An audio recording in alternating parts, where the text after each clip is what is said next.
bonjour à tous, ici Cléasim. On se retrouve pour ce 88e épisode sur Crusader Kings 2, la série RP.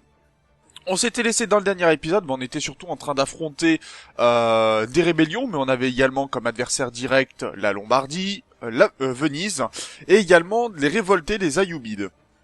Donc ce qui fait plutôt pas mal de monde déjà. Et on m'avait fait remarquer dans les commentaires que...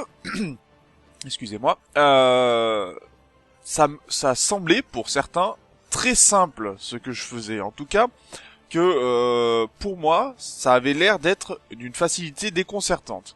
Alors, déjà, il faut savoir une chose, c'est j'ai beaucoup d'heures de jeu quand même sur Crusader Kings 2, donc ça aide aussi à savoir certaines mécaniques de jeu, mais c'est surtout au niveau des batailles, parce que par exemple, il faut savoir que le plus dur dans cette série, ça n'est pas vraiment de prendre des territoires, ça tout le monde peut le faire. Du moment que vous avez une armée plus forte que l'adversaire, vous déclarez la guerre, vous êtes à peu près assuré de remporter la bataille. Là où c'est le plus difficile, c'est quand vous êtes à armée égale, où là, généralement, ça va se jouer sur la qualité de l'armée ou sur les territoires où vous prenez vos batailles. Et enfin, les batailles les plus compliquées, c'est quand vous faites attaquer parce que vous êtes forcément en infériorité numérique au niveau des armées ou alors que vous avez de gros problèmes avec vos vassaux et dans ces cas-là, ça risque d'avoir une escalade et de faire que tout va vous tomber dessus et que vous allez tout perdre. Là, actuellement, je suis dans la partie la plus simple au niveau de la guerre, c'est-à-dire que j'ai des armées qui sont beaucoup plus puissantes que mes adversaires, donc je suis, entre guillemets, obligé de les écraser. Là où ça va être le plus complexe, c'est que vous voyez que j'ai énormément de rébellions, j'ai énormément de batailles à faire, et ça peut être problématique, parce qu'il faut pouvoir gérer tout en même temps. Donc la difficulté, ça va être la micro-gestion. C'est-à-dire qu'il va falloir dispatcher mes armées, alors là je suis désolé, je continue de laguer, il va falloir dispatcher mes armées, c'est-à-dire en envoyer en Sicile, en envoyer du côté... de Édesse, on a envoyé du côté par exemple de la Bretagne, du côté plutôt de l'Allemagne, etc. Donc ça c'est assez complexe parce qu'il faut se dire où est-ce que je dois envoyer mes armées le plus rapidement possible pour que ce soit efficace très rapidement. Ça peut demander du temps, ça demande un peu une connaissance du jeu. Là, vous voyez quand même que j'ai mes vassaux, donc j'ai pas spécialement besoin de m'en inquiéter. Les armées rebelles sont à peu près équivalentes à mes armées personnelles. Et on a vu que la qualité des cavaleries mongoles était bien supérieure à la piétaille ou aux armées mixtes qui peuvent être dans les rebelles. Et vous voyez que par exemple ici c'est de l'infanterie légère ou de la cavalerie légère. Face à de la cavalerie ST, ce sont les armées spécifiques. Donc moi, ce sont des archers de cavalerie et de la cavalerie légère. Je passe largement devant, surtout avec toutes les technologies que j'ai pu accumuler grâce à mes bâtiments et grâce tout simplement aux technologies. Nous avons ici toutes les technologies, vous voyez, relatives à la cavalerie qui sont au plus haut, l'organisation militaire qui est au plus haut. Donc de ce côté-là, on passe largement devant, il n'y a pas de problème. On compte aussi les bonus qui sont sur Karakorum. Et là, vraiment, avant de nous affronter, nos adversaires vont devoir y réfléchir à deux fois. Même si dans le jeu, il faut savoir que pour une bataille, à armée égale, c'est la qualité des armées qui remporte. À armée supérieure, vous êtes en nombre, supérieur en nombre, vous êtes quasiment assuré de gagner, sauf si vraiment l'armée en face est constituée d'armées spécifiques suffisamment protégées. Nous, c'est notre cas, on a la cavalerie légère pour protéger nos armées spécifiques. Donc, vous avez pu voir dans les premières phases de jeu, on fait 200 à 400 morts, quand nous, on subit à peine une vingtaine de morts. Donc, ce qui fait que très vite, le nombre des armées vient à être modifié. Et donc, dans ces cas-là, on remporte assez facilement la victoire. L'autre élément qui est très complexe dans cette série, ce sont les rébellions. Parce que vous avez pu voir que on a pris des territoires, mais qui ne sont pas notre culture, qui ne sont pas de notre religion.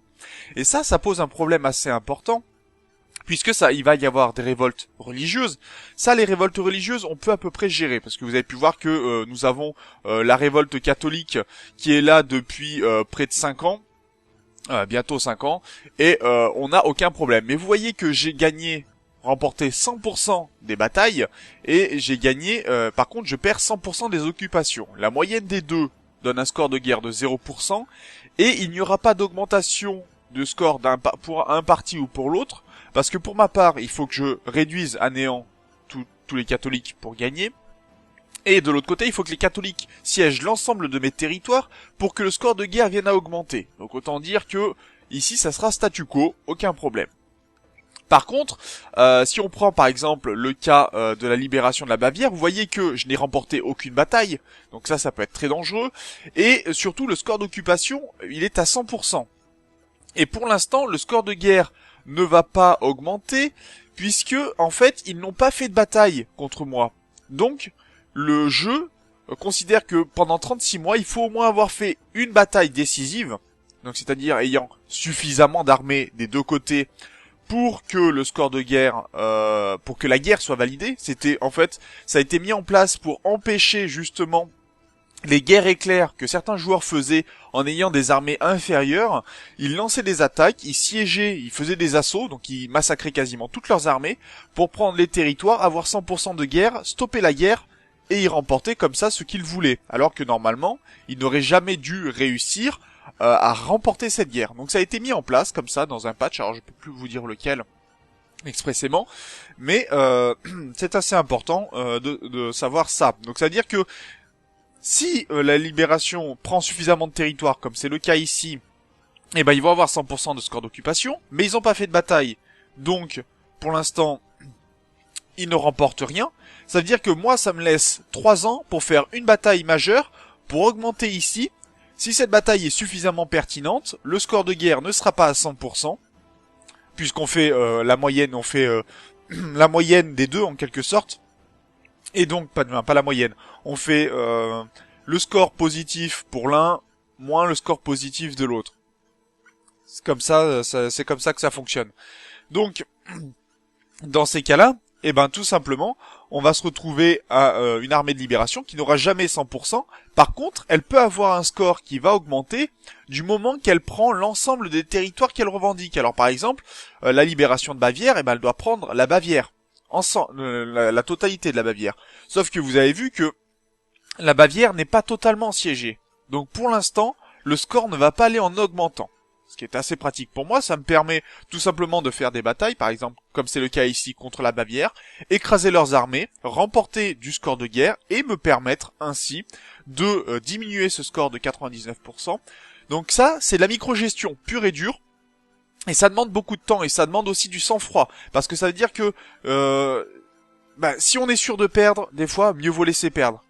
Mais là, dans ces cas-là, je ne peux pas me permettre de perdre un territoire, parce que ça veut dire qu'il va falloir que je redéclare la guerre après une paix de 5 ans, qui sera obligatoire, et que dans ces cas-là, je pourrais pas m'attaquer à l'Empire latin, je pourrais pas m'attaquer à l'Espagne, etc., etc., et ça va devenir de plus en plus complexe. Donc, il faut très sincèrement que j'arrive, moi, à prendre les territoires assez rapidement pour pouvoir avancer. Sachant que j'ai Venise à vaincre, que j'ai la papauté, que j'ai Pise, qui sont des problèmes. Bon, la Pologne, on va dire que c'est plus vraiment un problème. Et on a également, je crois, alors attendez si je me trompe pas, voilà, on a encore le Danemark à affronter, donc ça peut poser quelques problèmes si je ne vais pas suffisamment vite. Il faut en plus le fait de piller énormément. Je ne pourrais ne pas piller les territoires si je voulais. Je ne les pille pas du tout, ou je les laisse faire, et dans ces cas-là, j'aurai beaucoup moins de rébellions. Sauf que ça n'est pas tout à fait le cas. Vu que je ne suis pas de la même religion, je ne suis pas de la même culture, j'aurai très sincèrement les armées de libération qui vont venir très régulièrement. Et il faut savoir que dans Crusader Kings 2, les libérations qui sont les plus courantes quand vous êtes une armée d'invasion, c'est généralement la Hongrie, l'Italie et les libérations frissonnes. Donc c'est un petit peu les plus gros problèmes, sauf que si je détruis rapidement les territoires, eh ben j'aurai plus ces problèmes. On avait vu ça notamment avec la Pologne, on a vu ça avec la Russie. Si vous faites ça, au bout d'un moment, vous n'avez plus de problème. Mais ça prend du temps. Et ce temps-là, eh ben, il faut le prendre. C'est pour ça que mes épisodes, en quelque sorte, n'avancent pas beaucoup en termes de temps, de temps in-game, temps dans le jeu. Mais que ça prend beaucoup de temps. Voilà. Alors, je suis désolé d'avoir pris autant de temps sans jouer pour expliquer tout ça, mais je trouve que c'est assez important de vous faire comprendre que cette série n'est pas facile. Généralement, quand vous avez il y a des achievements sur Crusader Kings 2 qui vous demandent de prendre telle ou telle partie de la map. Et généralement, par exemple, quand vous commencez de l'Inde et que vous devez créer l'Empire de Britannie, je peux vous assurer que ça vous demande de traverser toute la carte. C'est très complexe. Il y a plein d'objectifs comme ça qui demandent de prendre beaucoup de territoire et qui ne sont pas simples du tout.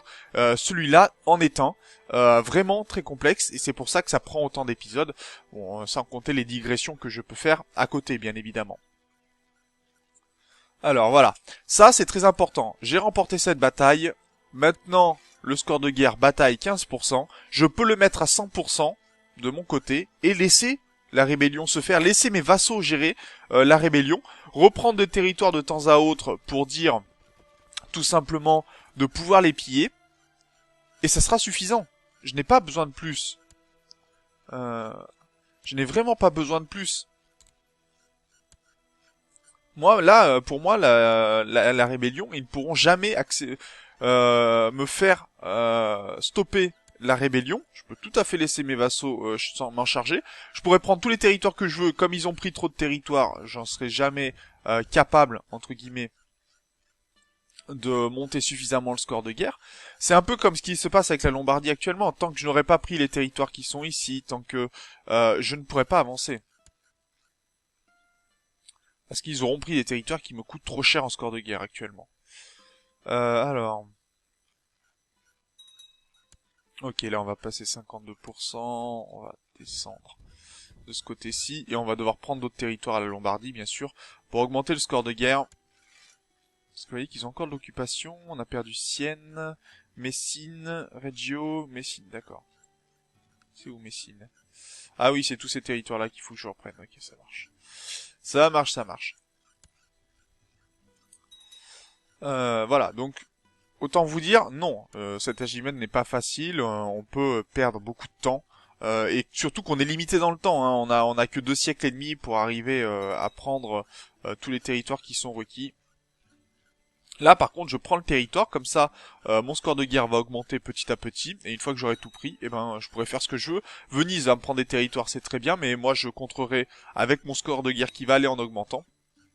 Et à la rigueur, je peux siéger, essayer de siéger tous les territoires de Venise. Ça sera très bien. On va faire une petite pause. Ici, le temps, bien sûr, de lancer tous les pillages que j'ai à lancer. Et on se retrouve juste après. Voilà, on se retrouve. Alors, j'ai pu piller un petit peu. Il va falloir que... Bah, vous voyez, je donne des territoires. Donc, je vais pas pouvoir y couper ça, malheureusement. Bataille, ici, ça marche. La victoire de Nocera, ça marche aussi, c'est bien. J'ai quoi? Est-ce que j'ai des territoires qui ont été pris par Venise? Oui. On va aller les prendre, les reprendre. On va retirer un peu certains éléments de soulèvement. Alors j'attends quelques jours, parce que j'ai demandé à mes vassaux de me rejoindre dans toutes mes guerres en cours. Et voilà, je veux que certains bon, ne viennent pas. Ça c'est pas trop gênant, on va dire. Et c'est surtout que je veux donner certains territoires. Parce qu'il faut que je donne 2 territoires pour le coup, ce qui est assez gênant pour moi, parce qu'il faut trouver les territoires que l'on peut rendre. Romy. Donc toi je vais t'accorder le titre de Romy.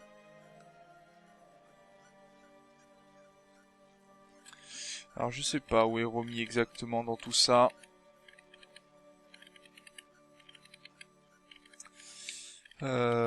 Romy, Pex Vas Végère, Sopron. Là on est en plein du côté de la Hongrie. Chartres, Nantes, ça est en France.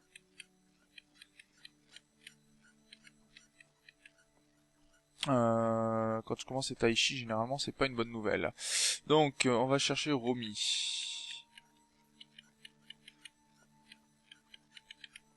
Kempten. Alors je le fais assez rapidement ça aussi parce que sinon je vais avoir des rébellions de mes cannes et ça c'est pas, ça serait plutôt gênant parce que là par contre ils peuvent remporter très facilement des victoires et me mettre me remplacer tout simplement. Alors que j'ai besoin de ces victoires. Romy. Est-ce que je l'ai pas raté dans toute cette bêtise là moi?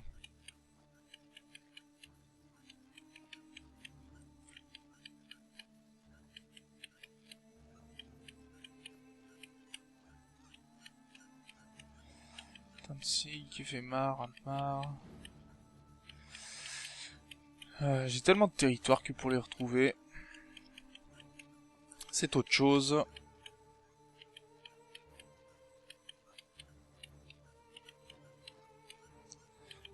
Kostroma, Moscou, Korsun, Kiev.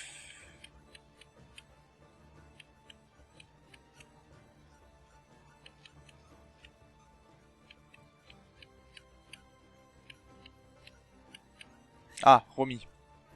Ici. Accordé. Est-ce qu'on pourrait pas faire un truc comme ça ou un clic droit pour donner un territoire directement à quelqu'un? Ça pourrait être intéressant ça aussi. Alors je vais voir quel autre clan. On n'a pas trop de territoire pour le moment. Il y a cet homme-là. Le problème c'est que son clan en fait est, comme vous pouvez le voir, carrément encastré ici. Donc si je vais peut-être lui donner un territoire de ce côté-ci. Je vais lui donner Kuma. Ah mais Kuma est pas donné par hasard? Si, Kuma est donné.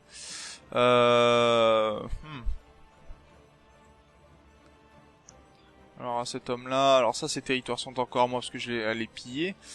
Je vais lui donner le territoire de Novgorod-Seversky. Ah, il a pas accepté, encore 8 jours. Hein. Est-ce que j'aurais pas meilleur compte dans ces cas-là à donner des territoires encore à cet homme? Tiens, j'ai encore un vassal ici.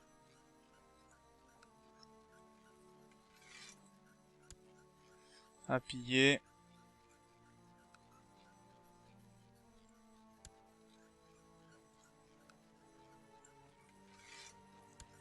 Apparemment, j'ai pas fait le ménage correctement ici.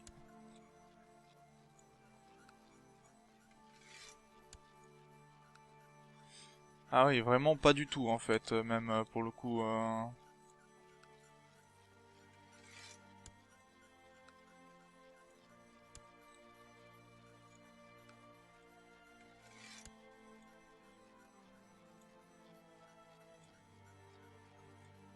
Est-ce que je peux avoir la Odoga, merci.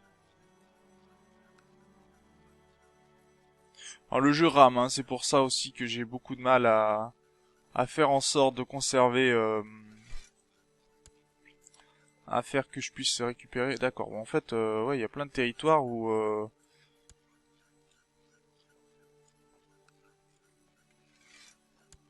j'ai encore des vassaux.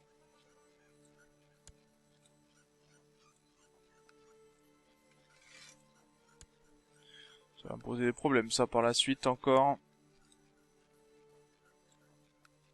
Bon, on va s'arrêter là pour les prises de territoire. Ce que je vais faire, c'est que je vais renforcer peut-être ce Khan qui est ici. Qui lui a dû me rejoindre. Et on va lui donner, par exemple, les territoires qui sont par ici. On va lui donner le Koweït. Sachant que nous, après, on veut prendre le territoire de Bassora.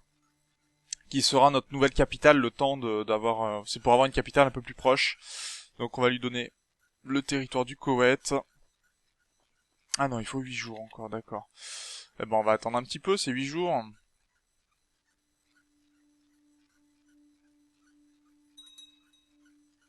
En espérant ne pas avoir de problème d'ici là. Alors, regardez quand même quelques batailles. Quelques sièges aussi. Ça c'est bien, ça c'est plutôt pas mal. Pour l'instant, on va reprendre ces territoires-là. On va reprendre aussi tout ce qui est ici, qui a été pris. Assurer la tranquillité, on va dire, du royaume. Et on va attendre le 15.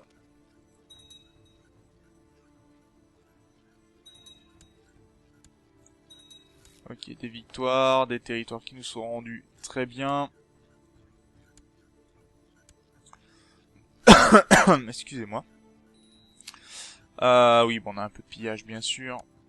C'est normal. En fait, c'est surtout que je veux pas laisser ces territoires-là augmenter. Vous voyez qu'il y a des constructions et tout. Si je continue, ça serait une perte de temps pour moi. Et donc j'ai dit qu'à lui, j'allais lui donner le Koweït. Alors non. Ah, si je l'avais. Donc le Koweït n'est pas très loin.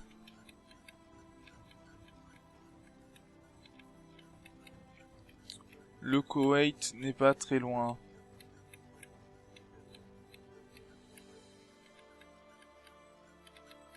Et vous allez me dire que je l'ai passé et que j'ai pas fait attention.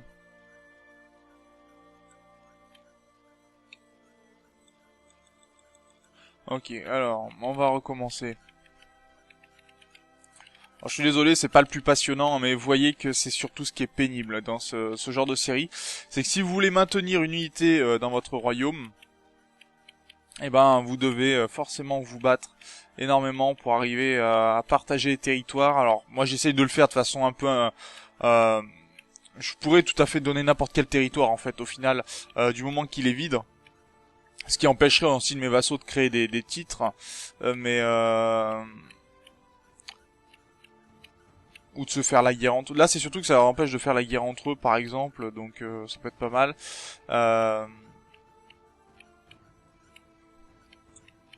Je pensais que le Koweït était plus proche que ça. Je l'avais trouvé tout à l'heure.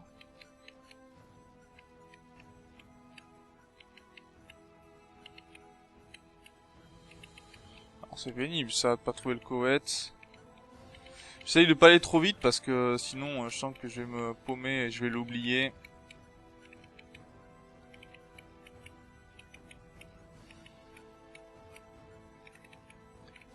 Yaroslav, Moscou, Korsun, Kiev.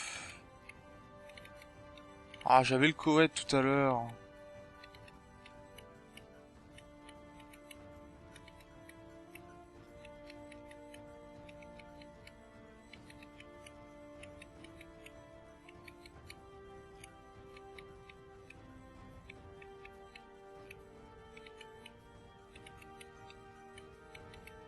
Ah, là.